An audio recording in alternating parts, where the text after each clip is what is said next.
So my name is Tony Rogvall, and I used to work for the Computer Science Lab, one of the early adopters of Erlang. I think I got my first Erlang release on a tar tape 1992. So the first file, at least, in my directories are from that period of time. So I've been around for a while. As Jane told us this morning, we started a lot of companies, and I also started some companies, and I worked for a couple of years in device management. So this is what I want to talk a bit about today, about device management as a technology. And also, as you can see, I come representing a company called Labs today, and we are working in that area to do device management. So surprise, I'm talking about device management again. So this is the outline. It's going to be a technical presentation, and well, not too heavy. I will ask you to see approximately what you know, what you have not been doing in this area. So I will go through a bit of device management protocols, mainly in the mobile device management, because there where I have my background. I'll show you the protocols involved. I'll talk a bit about our Exosend server, that's the device management server for Labs, and show a principal sketch of what you see on the table outside the door, a small demonstrator from Labs showing how to do device management.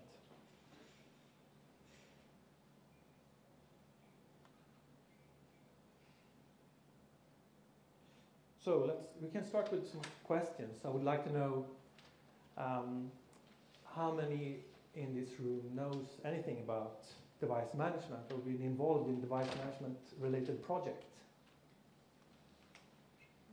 That's about probably half, I would say. So, and how many of you have been involved in network management, like things, SNMP, for example? And even implemented something in SNMP? Interfaced something? Okay, and when it comes to mobile device management, how many have done anything in that area? A bit fewer. All right, so you're probably overqualified for this speech anyway, so we'll see where we end up. All right, so my background, or the background to why I'm here, is I'm used to work with mobile device management for a couple of years, implemented different kind of device management servers, and the company I worked for, we set out to solve what we call the MMS problem.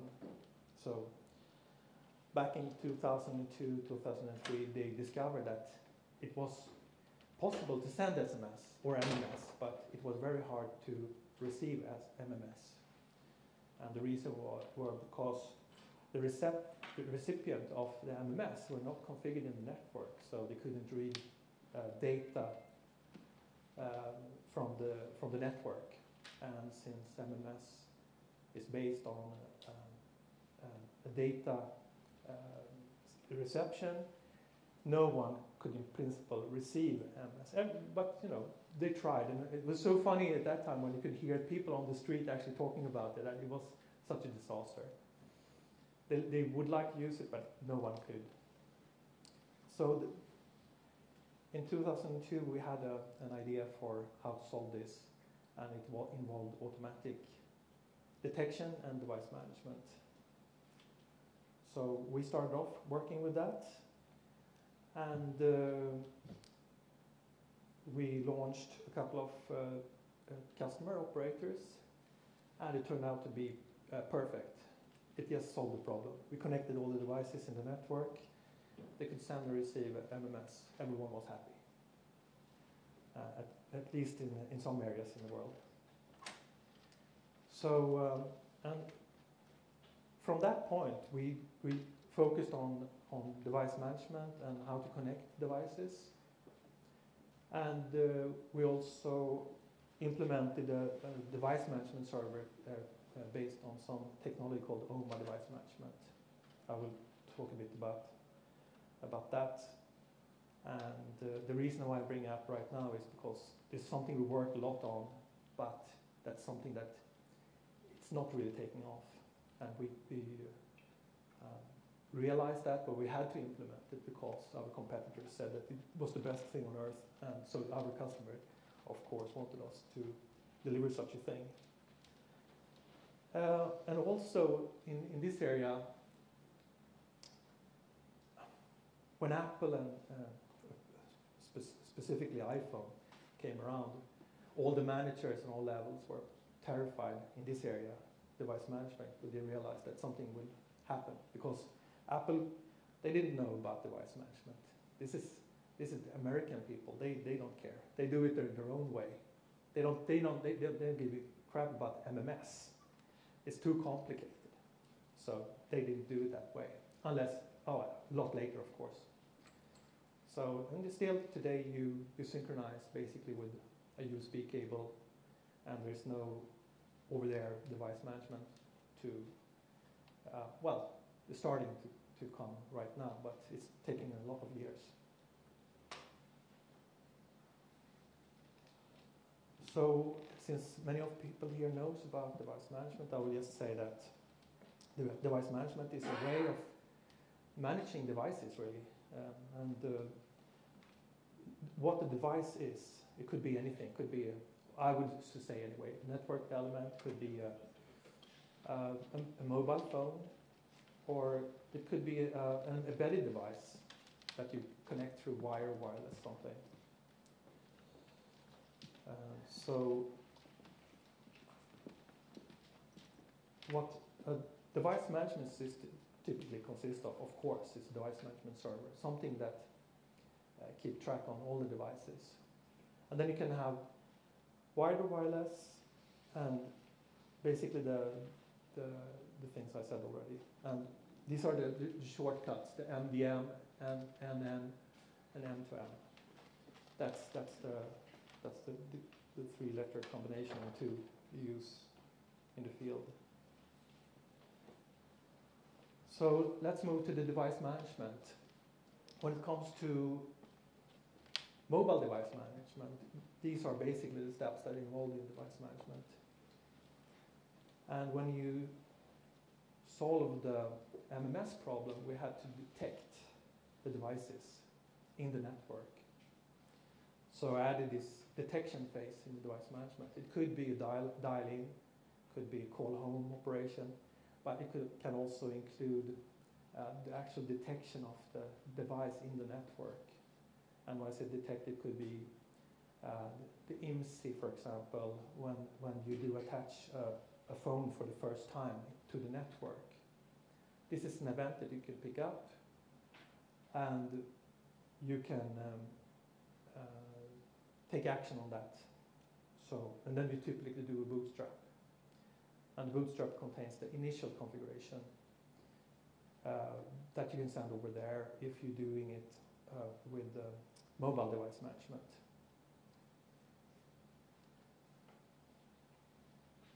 So if you're not using mobile device management, this could typically be done in the factory, the bootstrapping phase and the call home addresses and stuff. So it varies a bit. The provisioning phase, this includes everything from defining the device into the network, enable services in the network, could be turning on GPRS access, could be turning on configuring to the MMS centers and so on.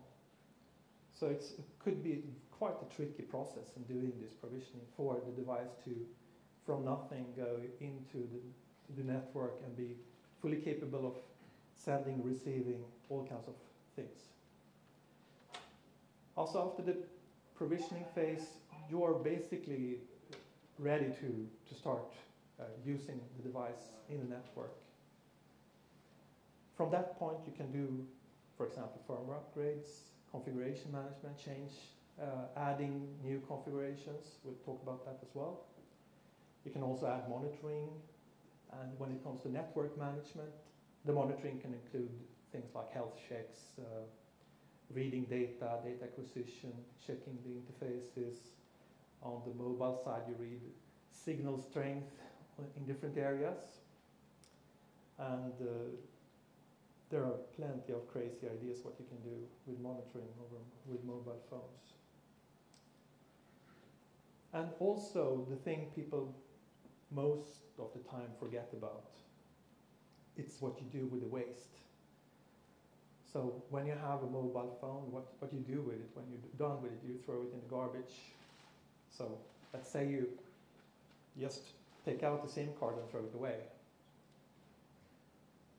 That requires some effort on the operator side to actually understand that this phone is not going to be used anymore with that SIM card anyway.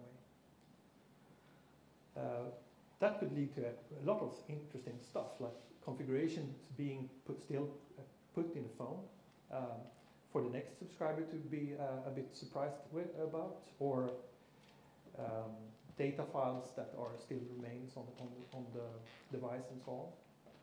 So deprovisioning is something that we normally don't do, but it's a very interesting thing to be able to think about and to do. So when you have a broken phone, you sell your phone to someone else, or it's just going to waste. You can ease up some of the burdens by deprovisioning the phone and release some resources in the network, and also take care of that process of delivering that phone to someone else. So we did some measurements of how many phones were moved within an operator and not been thrown away. So the idea was to see, do the phones stick to the operator? Are they reused in the operator?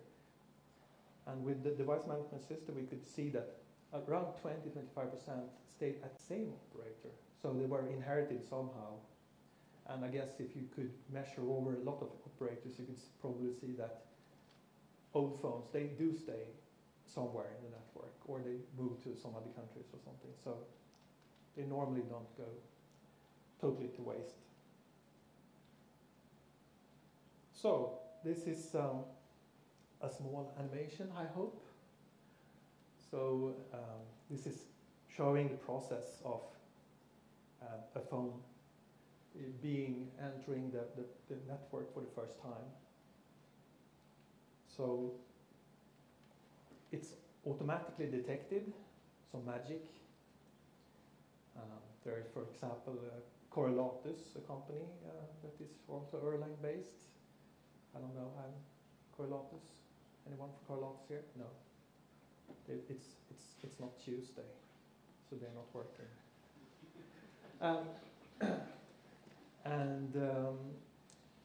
So you could use a probe, for example, network probe, to be able to do this detection process. You can also have it integrated in HLR, home location registry in the network. So from that point, you need to go and do the provision, enter to the device management system. That will help you register this device and in the different network elements that's needed. And then an SMS is sent, and this SMS is formatted in a way that it can contain settings. There's different things you can do over here, but this is the very basic steps that you do with the device management with automatic detection. So from that point, the device is ready to be used. This is how this SMS looks in textual form. Can you see it? It's kind of a very old version where you actually use GSM data, so it's kind of cool. So call type is analog modem. And I would not want to surf the web with that kind of settings. So this is an XML document. It's well, pretty readable, I would say. Not extremely nice, not extremely gory either. I think there's a lot of worse stuff. We can see that later. But this is a bit too much generally to send over SMS. So then you have to invent something called VBXML. Then you binary encode the SMS or the XML document. This is a general approach. You can actually use this for any kind of XML document. But the result is a lot better if you know exactly the domain you're in. If it's, you know the tags, you know everything. So with binary XML, you use a tag scheme. So you encode the tags and the strings with principally 1 byte, and then you can also switch between different pages, code pages. This works pretty good, I would say. It reduces the size a lot. But the backside is that you have to know the encoding scheme. You have to know the pages that you use for encoding. So there are a lot of problems involved there. For example, if you don't really have that right, if there's something wrong with the pages, there's some out of sync thing, a lot of bugs in this area. So a lot of workarounds to be able to do this in a proper way. And there are people in this room who knows everything about this. So to be able to send an SMS, you also need, in a device management system, you need to have some connectivity to the SMS center. Or you need to write your own. But that's kind of hard if you're not inside a telephone network or you're an operator yourself. But these are the alternatives we have, more or less, to connect, to send SMS today. And the first alternative is to get help to send these notifications and settings. So it will do the work for you, formatting, doing the VBXML, selecting all the parameters. It works very well if it's well supported and know all the bugs and fixes. So that's a lazy way, in a nice way, if you have a provider that can actually help you with it. SNMP, UCP, and CMD are different protocols from various manufacturers that you basically format the SMS and send it off to the network. And if you're lucky, you can get feedback, notifications if it timed out or failed or something. If you're unlucky, you have just hope that it worked.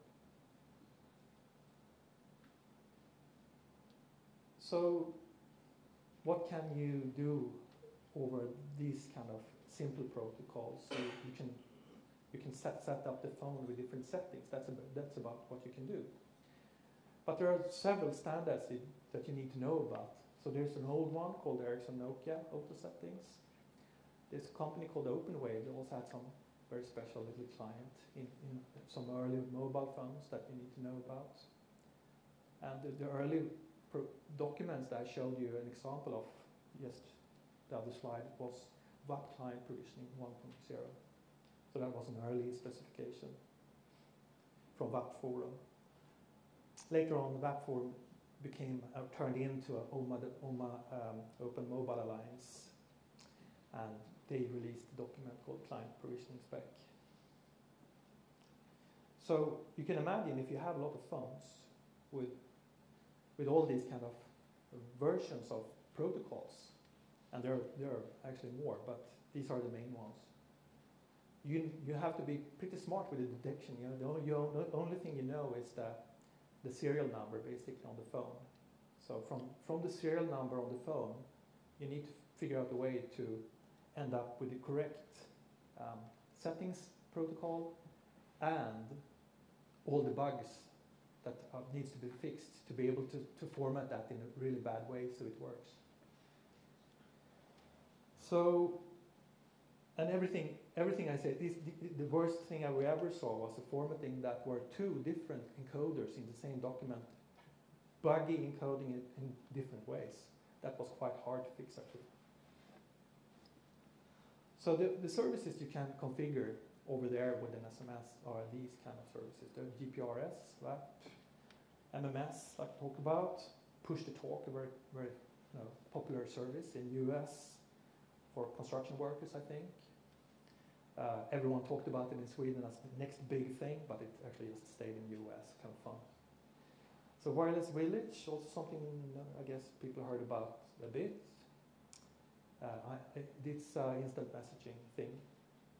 And then we have SyncML. And SyncML is a way of syncing contacts, bookmarks, calendars, and a lot of stuff. It's a real mess, but you can use it for interesting things like backup, restore. Well, you don't want to sync with those protocols. So you end up with 1,000 copies or something. And then you have SyncML DM, and that's a two-way communication protocol for device management. So I will go into that in a second. And then you can also, nowadays, you can also set, or even then, but they were a bit secret in the beginning, you can set email settings and also wireless access point settings that could be interesting to build some cool stuff on when you know it's possible to do, for example, 3D offloading and things like that.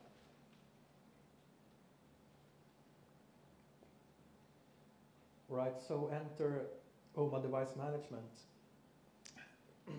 Starts off pretty much the same with the bootstrap process, but as you saw on the previous slide, we've been able to set up device SyncML DM settings. So the SyncML DM settings is something that you can bootstrap. So the next SMS that you send can trigger the device to connect to the network, and then you do device management from that point. And it looks like this with a tweak. Here is an example where you have an operator, a customer support agent, that operator that want to solve some problem with the phone. They need to go into the phone live, do something with it to help a customer. And the classical example in this area is that someone had fun in the bar with a friend's phone and changed language to Chinese in the phone language. And you cannot do anything to switch it back because you can't read the menus anymore. So it's kind of a nice little prank that they do. And then they call support for help, of course. And then everyone has this nice device management set up, so they can actually call the device and just go into the device tree, change some values, and then you have your native speaking language back. So I was assuming that you didn't know Chinese, of course. So you do an HTTP query to the device management system. The device management system sends something called the bootstrap. I'm not sure if you can read that. I can't read it anyway. It says DM trigger, and so that's something that is well, it says DM trigger. I promise you.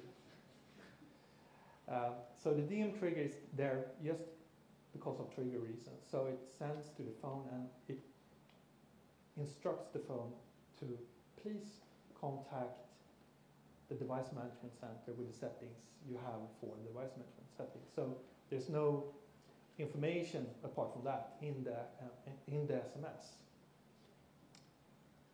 So the phone, if it behaves well, it will do a 3G GPRS connection and start a SyncML DM session with a DM server. The DM server here could be integrated with the device management.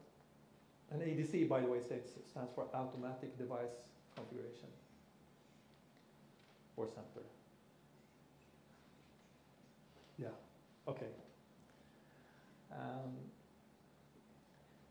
So when we come to this point, the phone is trying to connect or is connecting or has some kind of connection to the device management center.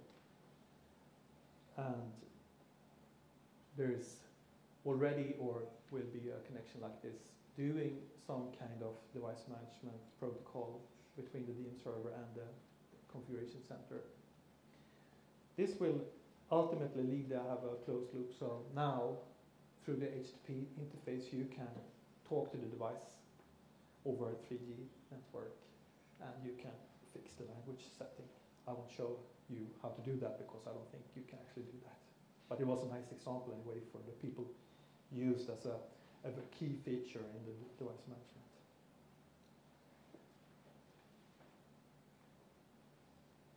So here are some of the protocols I've been either involved with or heard about, or I'm going to do something in this area very soon. And I think protocols are relevant for device management. So SNMP, of course, is the old network management protocol that is practically in every device, in every network elements like switches, routers, phone servers, well, I guess you can imagine a lot more. And then, so what I'm doing here is I'm just trying to make a mix of things, both wired and wireless, to see that they're pretty much solving similar problems, but different ways, but the same kind of things that you want to do with it. So an SNMP, in those days when SNMP were invented, you had connectivity going in the network most of the time.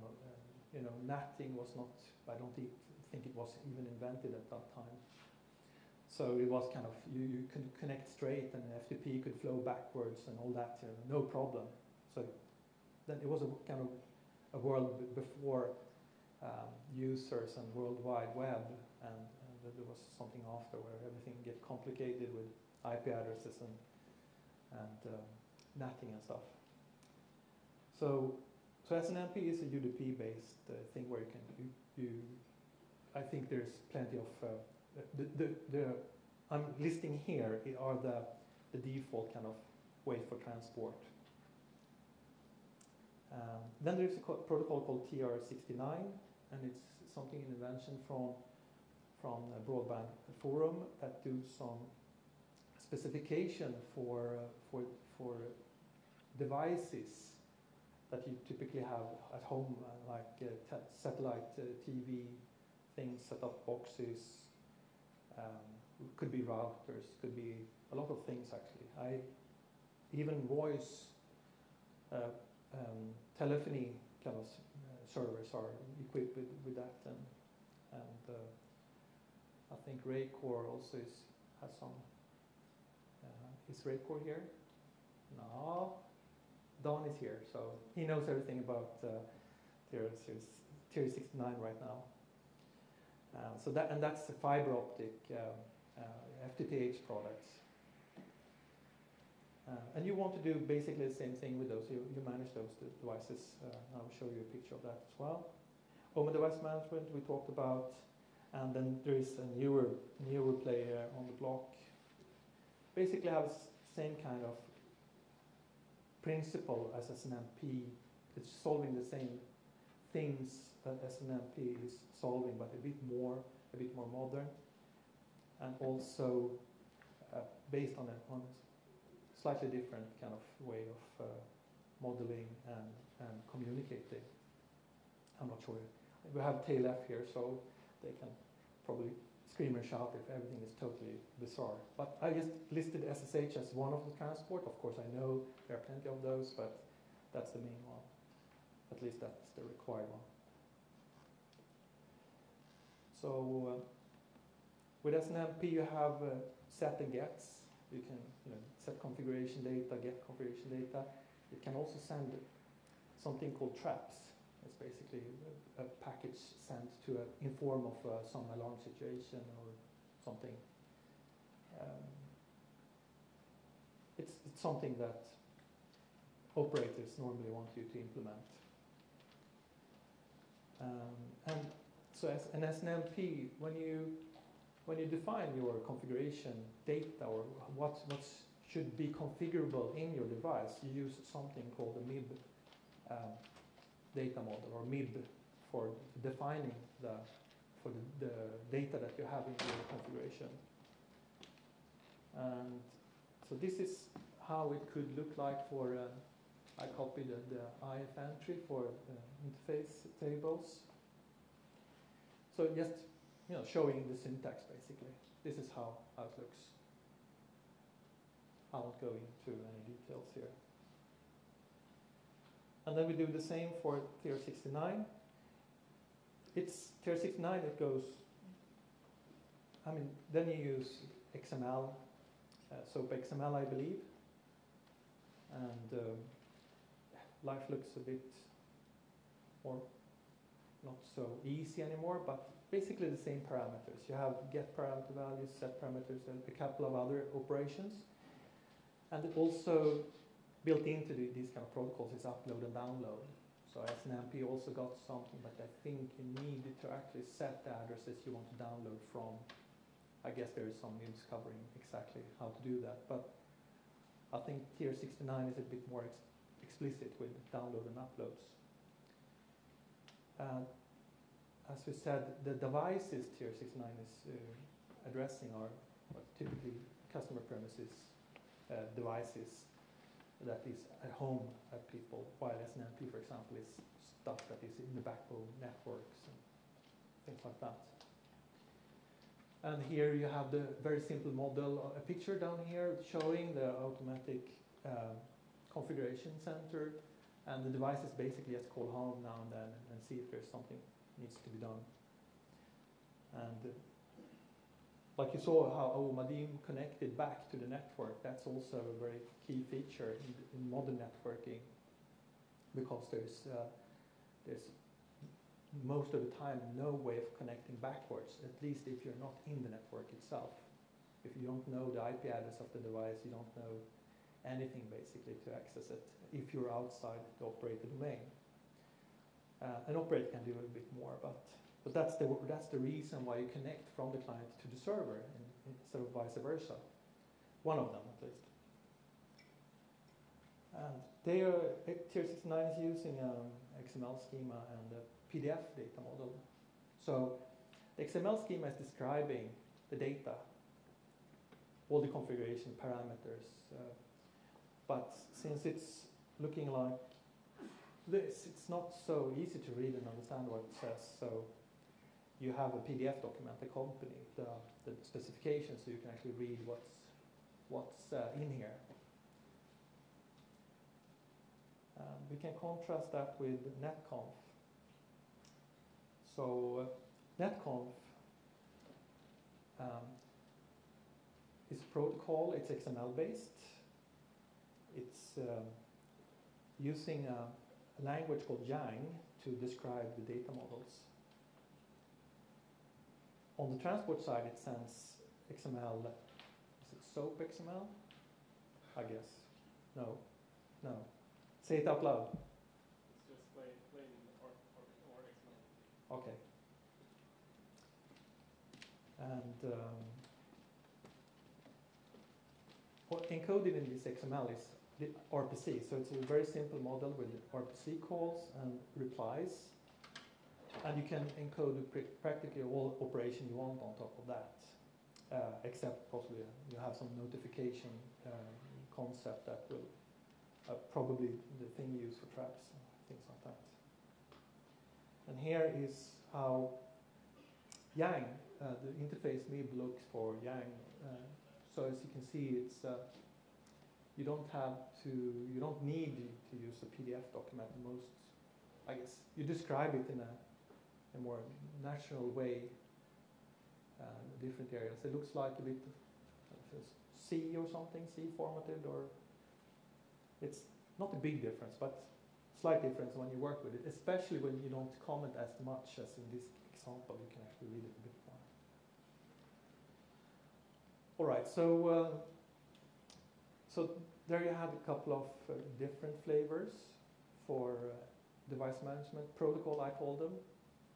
The data models, the transport, what you actually do with them. You set configuration, you get configuration data, you upload firmware images, or you can download data from the devices. That's basically what you do in device management.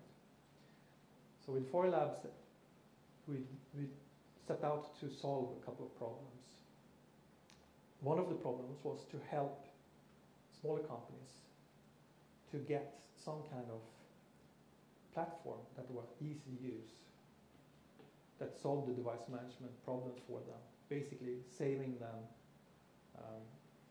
years of work, just to be able to do something over the air and get the connectivity, managing all these devices. So we met several companies in US that has exactly this problem. They don't have time. They don't have time or money to actually solve this problem.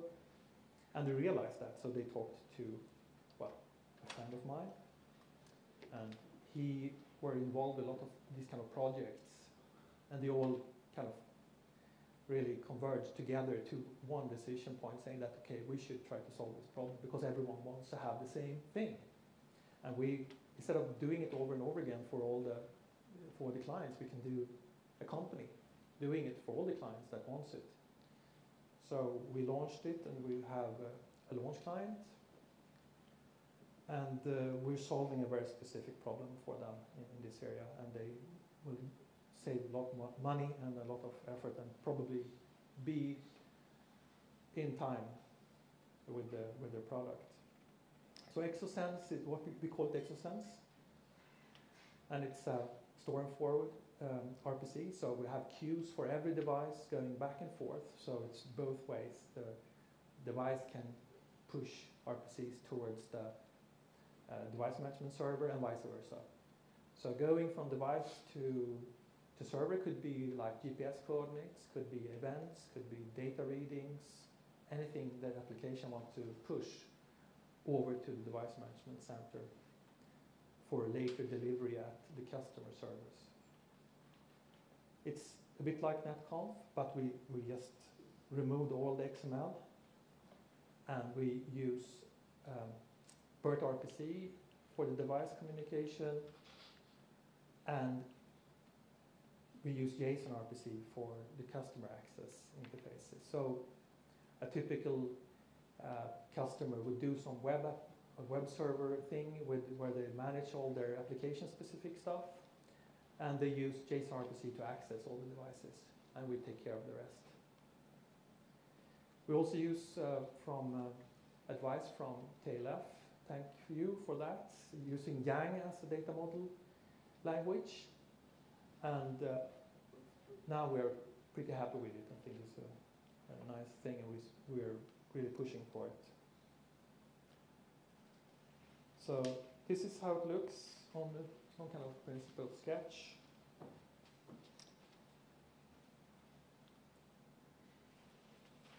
I think we showed this before.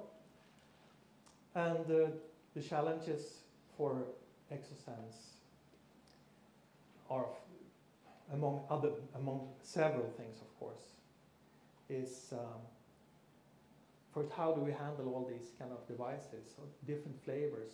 I mean, if you think about it, we're not selling the devices. We're giving away the platform and all the libraries and everything for free on the device side. So we will not be developing devices, but we will help customers to start doing that, and we will promote Erlang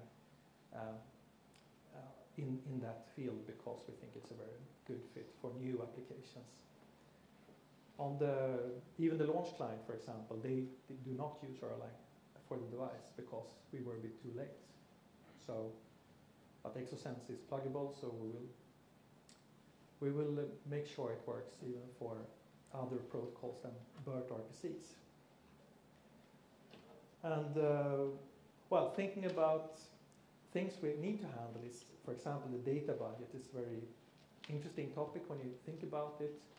So when people say we'll have 50 billion devices out there connected, well, if you send 50 billion SMSs on Telia network, at least it will be quite a lot of money. You could probably send a couple of SMS and actually not send them and save grease. So in that, it's actually in this area where the cost is. So it's kind of interesting to think about, I think. So we need to have ways of reducing and limiting the data budget so they don't run astray and just make our customer very poor and go bankruptcy. And also the regular ones on the server side, that's persistence, scalability, redundancy. That's something we're working on and finding good models for. And we're promoting Erlang devices, and we want to do everything command line simple. So, and what I mean with that is that you should be able to run practically everything. All the RPC calls you should be able to run from the command line, from the prompt. When you do development, when you try stuff, it should be a no-brainer in working with this kind of system. No big infrastructure or XML documents or something. You should be able to send an RPC request to the device, get an answer back remotely or close to it. So outdoors, we have a small demonstration.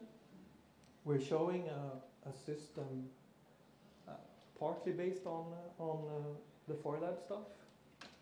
So the XODM server is the FoiLabs. The workstation is typically some kind of customer site. Then we have a BERT RPC going to a modem in this picture, connected to an embedded RF zone, we call it. That will send and using RF modulation to turn on and turn off lights over our 433 megahertz band. Then there is an iPhone app called CSON RC that can be used to control over multicast UDP, in this case, the application, the RF application. So it's actually something we open sourced recently. The RF zone is based on an application in CanOpen that I've talked about before, but now it's open sourced. So you can build your own CanOpen application. And in this case, you don't see any CAN wiring here, but I'm still using like CAN frames on top of UDP just to be able to use it for the other projects I'm involved in as well. And in this picture, you can actually see that there are a couple of wireless networks involved. So here, for example, you have the Wi-Fi. Over here, there is the radio frequency on the 433 megahertz band for controlling this. And then you have the 3G. So on 2 square meters, you have 3 different kind of networks, wireless network technologies. And I think it's kind of cool. I'm done. Thank you.